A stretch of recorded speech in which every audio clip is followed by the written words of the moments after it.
Hello everyone! One of our viewers recently asked in the comments how to log in to a Qiwa account. So in this video, I'll show you the complete process step by step. First of all, open any browser on your mobile phone, or you can also download the Qiwa application. If you are using a browser, simply type Qiwa login. I'll pin the official link in the description, so make sure to use the first link that appears. Once you open the website, you will see 3 different ways to log in. The first option is by using your username and password. If you already have an account, you can sign in directly. If not, you can create a new account. Another and the easiest option is to log in through NAFAD.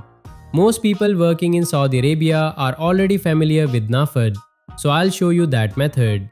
Select the NAFAD option and enter your Iqama number. Then click on Continue with NAFAD. As soon as you do that, you will receive a notification on your NAFAD application. Open the notification and tap Accept. You will see a number on your screen, so simply match the same number and continue. After that, enter your personal PIN. Once the verification is completed, the browser will automatically take you to your Qiwa account. When you enter your account, you will see your name along with a small arrow. Tap on that arrow and your complete information will be displayed. Here you can check whether your contract is active, suspended or expired.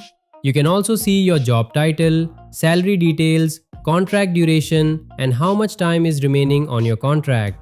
All of this information is available inside your Qiwa account. If no contract information appears, it may mean that there is currently no active contract linked to your account. I hope this video helps you. If you found this information useful, please share this video with others who might need it. And for more updates and helpful videos related to Saudi Arabia, don't forget to subscribe to the channel and follow the page. Thank you for watching and I'll see you in the next video.